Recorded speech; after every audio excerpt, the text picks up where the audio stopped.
ভরাক্রান্ত হৃদয়। এই জন্য বললাম যে লাখো মানুষ বারবার বন্যায় ক্ষতিগ্রস্ত হচ্ছে। সিলেট অঞ্চল, নোয়াখালী, ফেনী, কুমিল্লা, তারপরে লক্ষ্মীপুর জেলা সহকারে সবচেয়ে ভয়াবহ বন্যা হচ্ছে ফেনীতে। সেখান থেকে গতকাল কুমিল্লার বেড়িবাঁধের কিছু অংশ ভেঙে গিয়ে কুমিল্লার অঞ্চলও প্লাবিত হচ্ছে। সবচেয়ে ভয়াবহ ক্ষতিগ্রস্ত হচ্ছে ফেনী জেলাতে। প্রতিটি জায়গায় ক্ষতিগ্রস্ত হচ্ছে।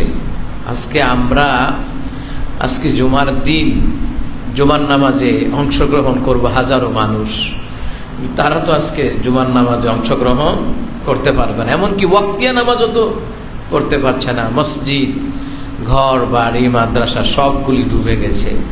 এটার পেছনে সবচেয়ে বড় ষড়যন্ত্র হলো ভারতের কুলাঙ্গারের বাচ্চারা। আল্লামা সাইদি মাকফুর রাহিমাহুল্লাহ তিনি বলে গিয়েছিলেন যে এই ভারত কখনো আমাদের বন্ধু হতে পারে না। উনি যেই কথাগুলি বলে গিয়েছেন সবগুলি কিন্তু কাটায় কাটায় আমি দেখতে পাচ্ছি।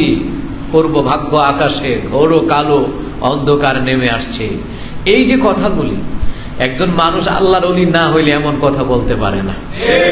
হাদিসে আসছে যারা আল্লাহর ওলি হয় তাদের কথা মিলে যায়, যারা মুমিন হয় কিয়ামতের পূর্বে তাদের কথা মিলে যাবে। যারা মুমিন হবে শুধু কথা মিলবে না, যারা মুমিন হবে, যারা আল্লাহওয়ালা হবে তাদের স্বপ্নও মিলে যাবে। আল্লাহু আকবার। তো মানুষগুলি, লাখো মানুষ বন্যায় ক্ষতিগ্রস্ত, এমন ভাবে বিধ্বস্ত, যাদের টাকা পয়সা আছে তো আছে, তারা হয়তো বা কিছু একটা জায়গা চেয়ে নিতে পারবে, ক্রয় করতে পারবে। যারা গরিব, ভিটার মাটিও নাই, ঘরও নাই, তাদের অবস্থাটা কি হবে? তো আমার এই কথাটা বলার কারণ হচ্ছে আমরা যার যার জায়গা থেকে যতটুকু পারি আমরা সাহায্য করব ইনশাআল্লাহ। পড়েন, পারবেন তো ইনশাআল্লাহ? কারণ আমি গত রাত্রে আমাদের টিম পাঠিয়েছি মিরপুর থেকে, আমরা ট্রলারে পাঠিয়েছি। গাড়িতে ভুলেও যাওয়া যাবে না, গাড়িতে ভুলেও যাওয়া যাবে না, হালকা পাতলা নৌকা নিয়েও যাওয়া যাবে না, ওখানে স্রোতে ডুবাই দিবে। ভারী জিনিস, যেটা ইঞ্জিন চালিত নৌকা নিতে হবে, ট্রলার নিতে হবে, ভারী জিনিস নিতে হবে। আর আমি যেটা উদ্যোগ নিয়েছি, গত রাত্রে আমরা পাঠিয়ে দিছি, আমি আরেকটা উদ্যোগ নিয়েছি যে আপনাদের কাছেও আমি সাহায্যের জন্য আবদার করছি, অনুরোধ করছি।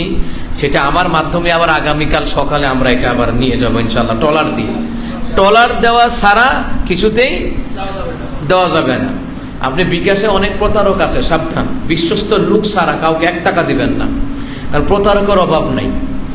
কারণ মুসল্লি জুতা চুর করে না, চোর মুসল্লি সেজে জুতা চুরি করে, এটাকে বুঝতে হবে। গত রাত্রে আমরা টিম পাঠিয়ে দিচ্ছি, আলহামদুলিল্লাহ পৌঁছে গেছে। তবে আমরা ফেনীতেই যাওয়ার চেষ্টা করছি সবাই, ফেনীতে। কারণ ফেনীতে সবচেয়ে লাখো মানুষ বিধ্বস্ত অবস্থায় আছে, না খেয়ে আছে। আর সবচেয়ে বড় খাবারের দরকার, গত রাত্রে আমরা খবর নিয়েছি, তাদের স্যালাইনের দরকার, ওষুধের দরকার, তারপরে হচ্ছে আপনার শুকনা খাবারের দরকার। খাবার রান্না করার সময় নেই, শুকনা খাবার, চিরা, মুড়ি, গুড় ইত্যাদি নিতে হবে। যথেষ্ট পরিমাণে যাচ্ছে, আসন্না ফাউন্ডেশনও যাচ্ছে, অন্যান্য সংগঠনে তারাও যাচ্ছে। আর আমিও উদ্যোগ নিয়েছি আলহামদুলিল্লাহ। আপনারা যেগুলি দিবেন সেগুলো নিয়ে আমরা আগামীকাল সকালে আমরা একটা টিম যাব, এবং বড় ধরনের টিম যাব ইনশাআল্লাহ। আল্লাহ যেন যাওয়ার তৌফিক দান করে। কারণ আমরা গিয়ে যে সওয়াবটা পাবো, আপনারা যারা যেতে পারবেন না কিন্তু অনুদান দিবেন, এটা সওয়াবটা কিন্তু আল্লাহ তাআলা আপনার আমলনামায় দিয়ে দিবে। সুবহানাল্লাহ পড়েন। সম্মানিত মুহতারাম হাজিরিন, আমরা বন্যার্তদের জন্য দোয়া করব। আল্লাহ আপনি তাদেরকে পদ্ধতিভাবে সাহায্য দান করেন। ভারত আমাদের জীবনও বন্ধু নয়। আল্লামা ভাসানী, মাওলানা ভাসানীর নাম শুনছেন? বলেন না কেন, শুনছেন? উনি বলেছেন যতক্ষণ পর্যন্ত এই বাঙালি ভারতকে জাতশত্রু মনে না করবে ততক্ষণ ওরা বীর শ্রেষ্ঠ সন্তান হতে পারবে না। ওরাই শ্রেষ্ঠ সন্তান হবে, বীর পুরুষ হবে যারা ভারতকে জাতশত্রু মনে করবে। কারণ ওরা জাতশত্রু, ওরা বাংলাদেশের উন্নতি চায় না, ওরা কোশ্চিনকালও বাংলাদেশের উন্নতি চায় না। আপনি যেই কোনো নিউজ দেখেন ভারতের, সব বাংলাদেশের বিরুদ্ধে। মানে বাংলাদেশ নাকি জঙ্গি ভরপুর, কই দিক দিয়ে জঙ্গি আছে বল?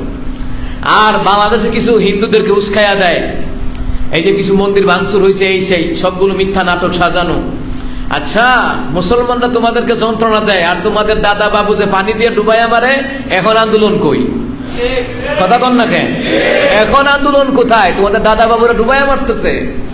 এখন যে ডুবাইয়া মারতেছে বন্যার পারে, শুধু কি মুসলমানরাই ক্ষতিগ্রস্ত না হিন্দুরাও? মুসলমানদের মন্দির মসজিদ ক্ষতিগ্রস্ত, হিন্দুদের মন্দিরও ক্ষতিগ্রস্ত। সবগুলির জবাব একটা একটা করে নেওয়া হবে ইনশাআল্লাহ।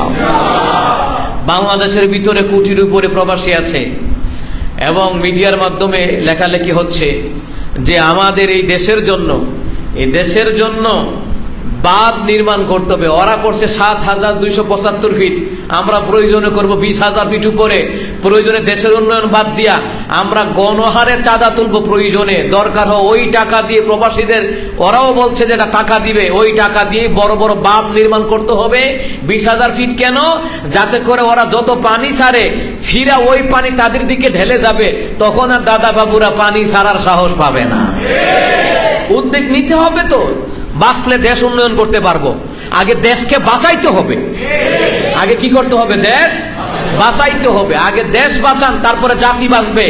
দেশ না বাঁচলে জাতিও বাঁচবে না। এই জন্য, এবং আমি এটাও বলেছি যে দেশের যত হাজার কোটি টাকা পাচার করেছে এবং যাদেরকে গ্রেফতার করা হয়েছে ওদেরকে বলা হোক যে যত হাজার কোটি টাকা বিদেশে পাচার করছো ফেরত আনো, প্রয়োজনে ফিরতি টাকা দিয়ে বাঁধ নির্মাণ করা হবে।